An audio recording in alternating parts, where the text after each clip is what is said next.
Everyone has a financial hangover. Most people just haven't looked in the mirror yet. Welcome to the Money Hangover, the channel that gives you the painful truths and discoveries about money and finances that nobody bothers to tell you until it's too late. Let me ask you something. You got a raise last year, right? Maybe even 2 years in a row. And somehow, you're still broke by the 25th of the month. So what happened? Where did the money go? Because here's the thing nobody tells you. A higher salary doesn't make you wealthy. It just makes your lifestyle more expensive. In the next 7 minutes, I'm going to show you exactly why chasing a bigger paycheck is the slowest path to financial freedom, and what actually works. And no, I'm not going to tell you to skip your morning coffee. There's a phenomenon that economists call lifestyle inflation. Ordinary people call it treating yourself.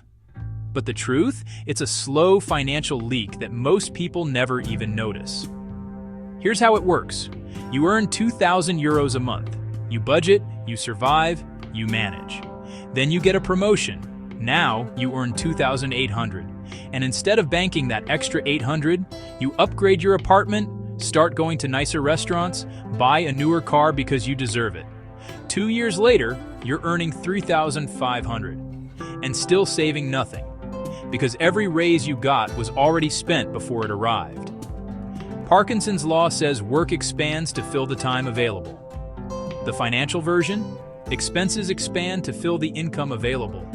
And the system is designed to make this happen. Credit is easier to get when you earn more. Ads follow your income bracket. Even your friends, unknowingly, pull you into a lifestyle that drains the extra cash before you've even thought about investing it. Lifestyle inflation, the raise that costs you everything. This is the trap.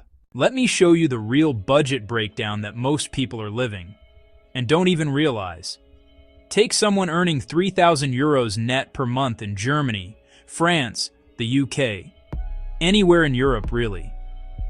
After rent and utilities, which in most major cities now takes 35 to 40% of your income, you're already down to 1,800. Add groceries, transport, and phone bills. There goes another 400. That leaves 1,400. Now, and this is where it gets dangerous, subscriptions. The average household is subscribed to 12 digital services they barely use. Netflix, Spotify, gym membership they haven't touched since January. That meditation app. That's easily 150 euros gone per month. Add one dinner out per week, a few coffees, weekend plans with friends, and suddenly 300 more is gone. Just like that, we're now at roughly 950 left before any unplanned expense, before any emergency, before any investment. And what does the average person invest from that 950? Studies across Europe and the US consistently show less than 5% of their take-home pay. That's 45 euros a month on a 3,000 euro salary. That's the real budget. And no raise fixes it unless your behavior changes first. Here's what separates people who become wealthy from people who stay comfortable but broke. It's not how much they earn, it's what they do with it. Robert Kiyosaki simplified it almost too well in Rich Dad, Poor Dad. But it still holds. Rich people buy assets. Poor people buy liabilities, then call them assets. What's an asset? Something that puts money into your pocket.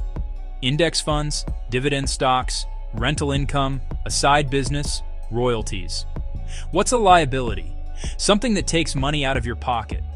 A depreciating car, a second TV, designer clothes, subscriptions you don't need. Now here's the uncomfortable version. Your salary is not an asset. It's a single income stream that can disappear overnight.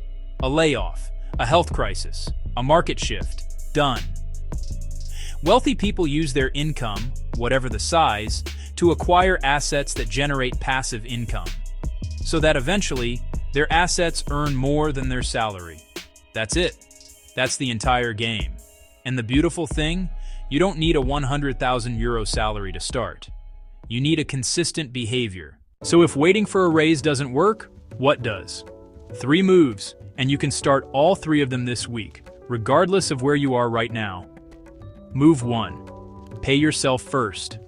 The moment your salary arrives, move a fixed percentage, minimum 10%, ideally 20%, into a separate account you don't touch. Not what's left at the end of the month. The first thing, automate it. Remove the decision entirely. Move 2. Kill the subscriptions that don't serve you. Do a 30-minute audit right now. Go through your bank statements for the last 3 months. Every recurring charge, question it. Keep what genuinely improves your life. Cut everything else. That money goes into move 1. Move 3. Buy your first asset. You do not need to start big.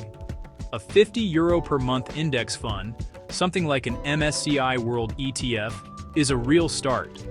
The S&P 500 has averaged roughly 10% annually over the last 30 years. €100 per month for 30 years at that rate? You're looking at over €200,000. From 100 a month.